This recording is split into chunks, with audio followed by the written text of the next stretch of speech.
Okay, so now we're going to talk about Russia, or in some sense the peculiarities of Russian historical development. Because, this Kaplan history teaching we gave or whatnot was basically just the general development of Western Europe, and in another sense or whatnot, the general development or whatnot, or how Marxists have historically understood or whatnot the development of, the development of capitalism or the development of freedom in history or whatnot, right? Or Kaplan history or whatnot, right? Because, we're not free yet, right? But what's going on with Russia? So, Russia's a little strange because, sorry, give me 1 second to just realize. Let me put my mouse here so I can scroll. Okay.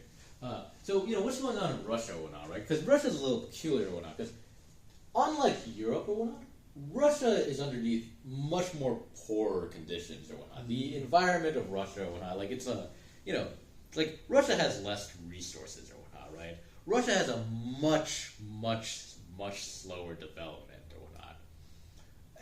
And in a sense or whatnot, Russia is a backwards country. Now, what does it mean to say? So when I say Russia is a backwards country, I mean that only in regards to technical development or whatnot, right? Well, yeah, I mean that in I meant that in the historical development of Russia or whatnot, right? So Russia is a backwards country that when the world enters into bourgeois society and capitalism or whatnot, right? Russia's still in feudalism or whatnot, right? And what happens with Russia or whatnot is, what happens in Russia or whatnot is that because Russia is a feudal regime or whatnot, right? Facing external pressures of capital or whatnot, what it eventually has to do is it basically has to strengthen the state, or it basically has to defend itself against these external pressures or whatnot. So what happens with Russia or whatnot is these external pressures or whatnot force the Russian state or whatnot to appropriate more surplus or whatnot, right, from the peasants or whatnot, to basically defend the state, or to basically feed and grow the state or whatnot, right? But in extracting the surplus of the peasants, in extracting the surplus of the masses or whatnot, what ends up happening or whatnot is you have a much slower social development in Russia, and you also have the productive forces of Russia being unable to develop or whatnot, right? So it's you have the state taking so much resources or whatnot to defend itself from the outside or whatnot. So it becomes militarily strong or whatnot. But in regards to social development, in regards to productive forces or whatnot, it's very poor or whatnot, right? But for the state to maintain itself also, it needs to it needs to have these productive forces. It needs to have this social development. So what the state does is the state starts to incentivize, or the state, unlike in Western Europe, where it's in some sense this the development of feudalism into bourgeois society happened organically. What happens in Russia or whatnot is Russia can look at what's happening outside of the world or whatnot, and artificially just basically fucking force, fucking force development or whatnot, right? So it forces or whatnot, the development of the estates or whatnot. And what's interesting here to note or whatnot is that a Marxist point is this: the state is a class state or whatnot, right? With the states or whatnot, right? What you have is the what's it called? The estates or whatnot, right? They grow their own privileges. They grow their own policies. They grow their own interests. They grow their own wealth or whatnot, right? And they try to use the state or whatnot for its means, but for its as a means or whatnot, right, to further advance its class. But the state also applies pressures on the estates. In most of Western Europe, what this led to or whatnot is with the development of the bourgeois class or whatnot is the bourgeois class, as the third estate or whatnot, as the producing class or whatnot, was able to apply more pressure onto the state, that it was able to, in some sense, revolt against the state or whatnot, or was able to overcome the feudal state or whatnot, was able to overcome the feudal regime or whatnot. Whereas in Russia doesn't have bourgeois society. Russia doesn't have this Russia doesn't have freedom. Russia doesn't get to have, because what happens is the state. The state becomes much, in this contradiction between the states and the estates or whatnot, the state is more powerful than the states. The state, in some sense, subjugates the states or whatnot for its own means, for its own ends or whatnot, right?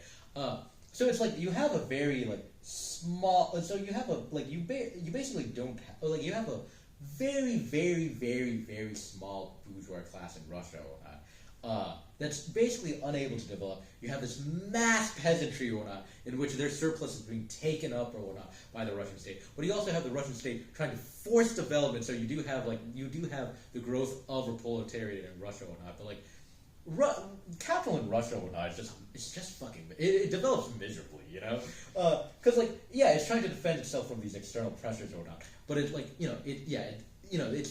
exertion of pressure or whatnot basically makes it so that you have a super strong military state or whatnot, right? And a very a very underdeveloped social classes in Russia or whatnot, right?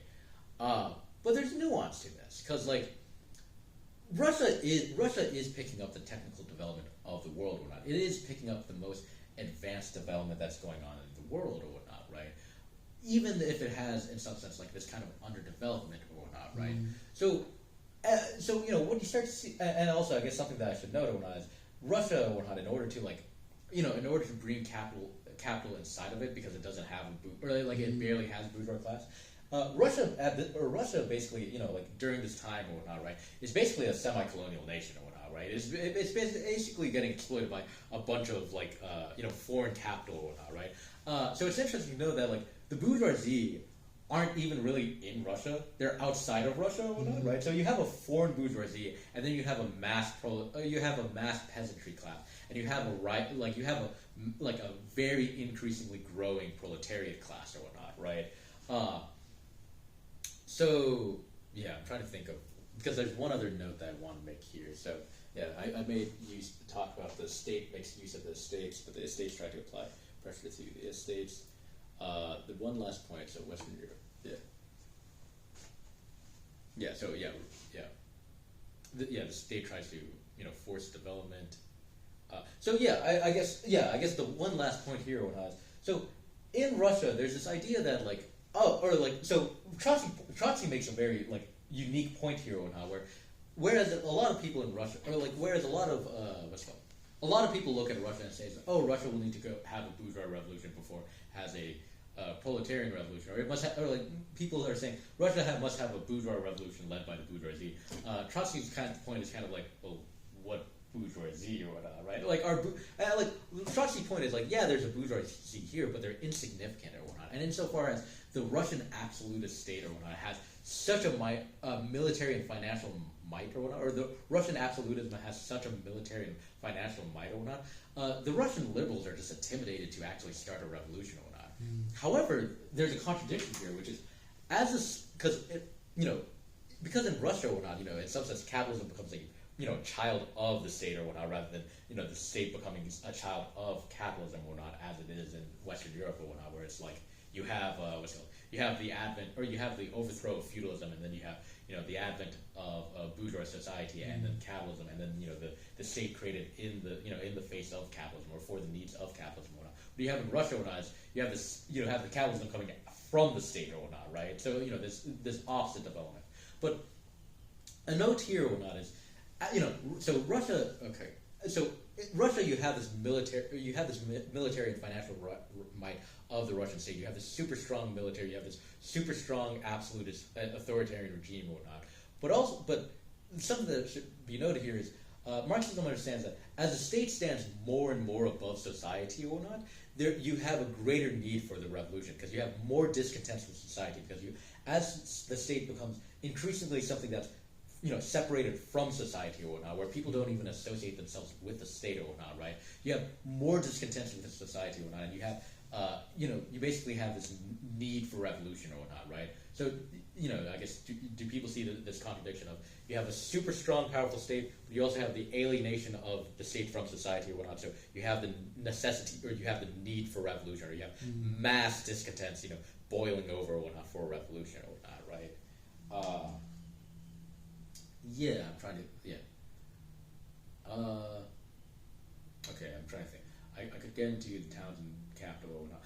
I mean, I guess some footnotes here and there I'll note or whatnot is that whereas in so one thing I talked about Russia never had a bourgeois society, or in some sense Russia began with bourgeois society in crisis or whatnot, right? It never actually had that freedom or whatnot, right? Is like I should also know that like it, unlike in most of Western Europe or whatnot, where it's like bourgeois society begins with the towns or whatnot, with the development of the towns or whatnot. Is in Russia actually like the towns are like kind of like they're consumer places, but production actually takes place in the rural cities or whatnot, right? So it's like it really is just disparate or whatnot, right? It really is just so the manufacturing industry is just it's tied to the country, it's tied to agriculture or whatnot. It's the urban proletariat in Russia or whatnot is. The urban proletariat in Russia, in some sense, occupies a very unique position, or whatnot, right? Because it's like, in some sense, the urban proletariat in Russia have this kind of weirdly enlightened position, or whatnot, in a country or whatnot, where it's actually, in some sense, it's kind of like, it's not like in Germany where it's like you have, the majority of workers are in the city or whatnot. In Russia, it's like the urban proletariat is actually a minority or whatnot, right? So that's kind of the unique situation of Russia. Okay, so let me end this recording.